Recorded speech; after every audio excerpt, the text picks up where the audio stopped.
Olá, eu me chamo Laércio, sou editor deste canal e vou falar com você uns minutinhos sobre umas passagens bíblicas.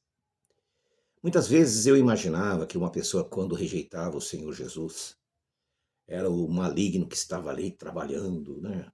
Fazendo com que ela deixasse de acreditar nele. Isso a maioria das pessoas fazem. E normalmente, quando essas pessoas abandonam o Senhor, o processo é assim. Elas são evangélicas, cristãs. Aí elas abraçam o judaísmo, ou messiânico, nazareno, não tem problema nenhum. Porém, elas começam a ter contato com os judeus. E elas começam a acreditar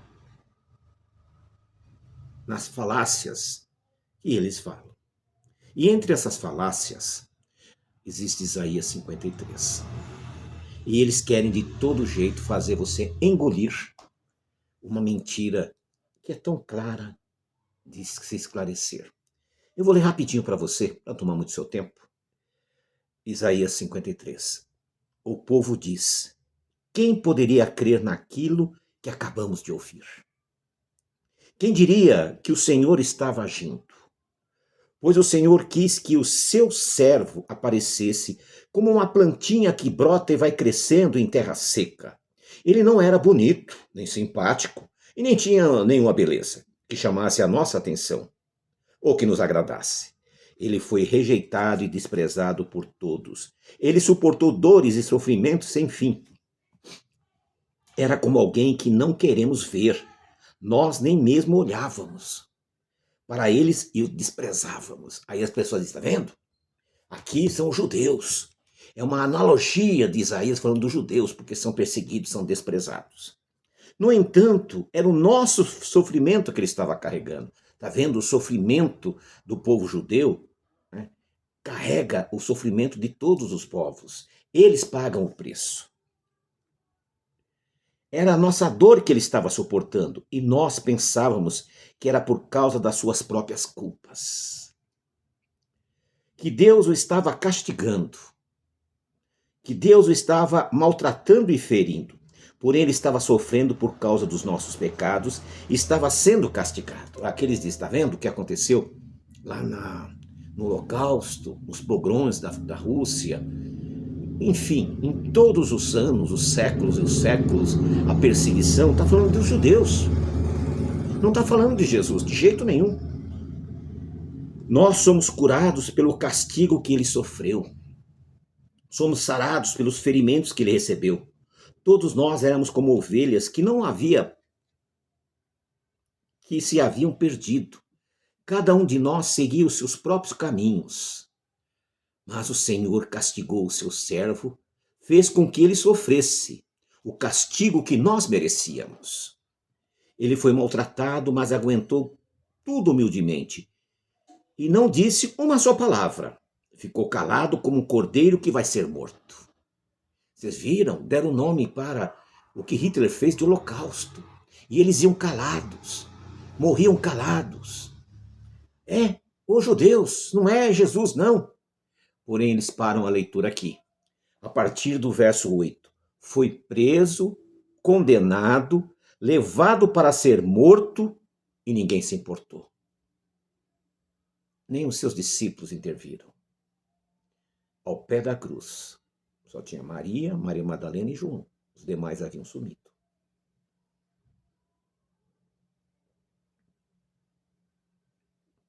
Ele foi expulso do mundo dos vivos. Foi morto por causa dos pecados do nosso povo. Então aqui já identifica que é um personagem, que é uma pessoa. Verso 9. Foi sepultado ao lado de criminosos. Aqueles que morreram no Holocausto eram vítimas todas. Foi enterrado com os ricos. Aqueles que morreram no Holocausto não tiveram o privilégio, o direito de ser enterrado. Embora nunca tivesse cometido crime algum, nem tivesse dito uma só mentira. O Senhor Deus diz, eis que maltratá-lo, quis fazê-lo sofrer, e ele ofereceu sua vida como sacrifício para tirar o pecado. Desde quando a morte dos judeus, os 6 milhões de judeus, enfim, aquela quantidade toda, que é um absurdo, por eu ser um judeu, eu sinto na carne também isso, mas ele deu a sua vida para tirar os pecados. Por isso terá uma vida longa. Opa, vai estar vivo. E verá os seus descendentes. Quando ele não ressuscitou? E na sua ressurreição, ele viu os seus descendentes. Ele fará com que o meu plano dê certo. Depois de tanto sofrimento, ele será feliz por causa da sua dedicação. Ele viu, está vendo a sua obra. O meu servo não tem pecado, mas ele sofrerá o castigo que muitos merecem, e assim os pecados dele serão perdoados. Por isso eu lhe darei um lugar de honra, e ele receberá a sua recompensa, junto com os grandes e poderosos, pois ele deu a sua própria vida e foi tratado como se fosse um criminoso. Ele levou a culpa dos pecados de muito e orou pedindo que ele fosse perdoado. Esse versículo é usado aí pelos apóstatas. Apóstata é aquele indivíduo que abandona o Senhor. Até tem uma moça aí que apareceu uns tempos, dizendo que era messiânica, etc e tal. Depois ela disse que rejeitou Jesus. E agora ela está pregando esse texto como se fosse os judeus. E dizendo que dá aula de hebraico, que faz e acontece. Se ela conhecesse a palavra, ela saberia interpretar esse texto. Porém, às vezes eu dizia, nossa, mas o inimigo está fazendo um trabalho muito grande na vida dela. Mas eu tenho uma péssima notícia. Não é o inimigo que fez isso. Quando nós nos afastamos de Deus, olha o que a Bíblia fala. Hebreus, capítulo 10, versículo 31. Presta atenção. Que coisa terrível é cair nas mãos do Deus vivo. Presta atenção, você que se permitiu ser enganada, achando que você está fazendo sucesso e destruir a obra do Senhor Jesus. Presta atenção. Mas vamos ver aqui no versículo 28. Quem desobedece à lei de Moisés é condenado sem dó à morte. Se for julgado culpado depois de ouvido 2 testemunhas, no mínimo, então o que será que vai acontecer com os que desprezam o Filho de Deus? Quem despreza Jesus e consideram como coisa sem valor o sangue da aliança de Deus, que os purificou. E o que acontecerá com quem insulta o Espírito de Deus que o ama? Imaginem como será pior ainda o castigo para esta pessoa. E ela merece.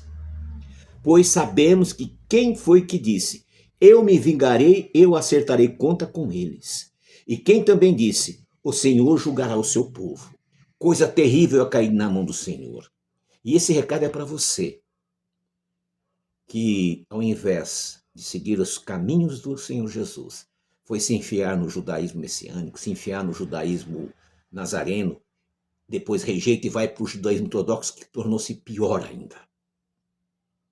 Porque o judaísmo não é a religião de Moisés, dos profetas, dos apóstolos e muito menos de Jesus. Você pode assistir os nossos vídeos. E eu tenho um vídeo chamado Por que deixei o judaísmo messiânico? Não porque eu rejeitei Jesus, porque aquele movimento não tem nada a ver com a Torá. Eles quebram princípios. A base deles é, os nossos sábios falaram, os nossos sábios disseram, a Kabbalah, o Talmud, o Zohar, menos a palavra de Deus. Porém, continuando aqui ainda a nossa leitura, para não nos alongarmos muito, Pedro, em sua segunda epístola, no capítulo 2, no versículo 20, diz assim: portanto, aqueles que chegaram a conhecer o nosso Senhor e Salvador Jesus Cristo, essas pessoas conheceram um dia, e que escaparam da imoralidade do mundo, mas depois foram agarrados e dominados por elas, ficam no fim em pior situação do que no começo. Versículo 21. Pois teria sido muito melhor que eles nunca tivessem conhecido o caminho certo que depois de o conhecerem voltarem atrás e se afastarem do mandamento sagrado que receberam. O que aconteceu com essas pessoas? Como o velho ditado diz, o cachorro volta ao seu próprio vômito e a porca volta para a lama. Essas pessoas foram resgatadas, foram tiradas do engano, porém voltaram como um cachorro comendo seu vômito, ou um porco se lambuzando. Mas surge aquela pergunta que não quer calar, não é?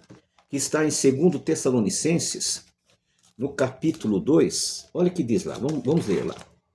E eu achava que essas pessoas estavam sendo enganadas, iludidas pelo diabo. Mas não era verdade, não. Primeiro, quem rejeita é o próprio Senhor Deus. Elas se afastam do Senhor. Mas veja o que eu estou dizendo aqui, ó. 2 Tessalonicenses capítulo 2, versículo 11. Por isso, Deus envia o poder do erro para agir neles, a fim de que eles acreditem naquilo que é falso. Então, quem mandou um espírito de engano para essas pessoas, aquela moça lá que todo mundo conhece no Instagram, e outros aí, um sujeito que era pastor de uma igreja Pedra Viva, alguma coisa, depois se apresentou como rabino e abandonou, não vou ter nenhum nome que não vale nem a pena, porque nós já sabemos o que acontece com eles, então não é justo nomeá-los. Porém, diz assim, por isso Deus envia o poder do erro para agir neles a fim de que eles acreditem naquilo que é falso. O resultado disso é que serão condenados todos que não creiam na verdade, mas têm prazer na mentira e no pecado. O que significa isso? Quando a pessoa é mal intencionada. A pessoa quer fazer negócio das coisas sagradas. As pessoas querem se dar bem. Deus as rejeita e permite que um espírito de engano tome conta. Se você conhece alguém que rejeitou o Senhor Yeshua, que abraçou a falsa religião do povo judeu, o judaísmo, porque essa não é a religião verdadeira. Jamais. Pois eles adotaram crenças paganizadas da Babilônia. Se afastaram dos caminhos do Senhor e rejeitaram o Rei da Glória. Se você conhece, manda esse vídeo. Se você conhece algum cristão que quer conhecer a verdade, a verdadeira techuvá, a verdadeira restauração, manda esse vídeo. Nós teremos uma maior alegria de estarmos aqui para responder à sua pergunta. Esses versos são cruéis, são tristes, mas é a realidade. Quando a pessoa que conheceu a verdade troca ela por nada, Deus a rejeita. Isso é muito triste. Gostaria de trazer aqui talvez uma mensagem de prosperidade, de levantamento, de vamos melhorar, vamos fazer isso, fazer aquilo, mas eu tenho que trazer a verdade. E a verdade às vezes não é muito boa. Então, se você está sendo induzido, enganado por esse tipo de gente, existe um grupo de pessoas nesse mundo, pequeno grupo, que guarda os mandamentos de Jesus e tem a fé nele. Shalom.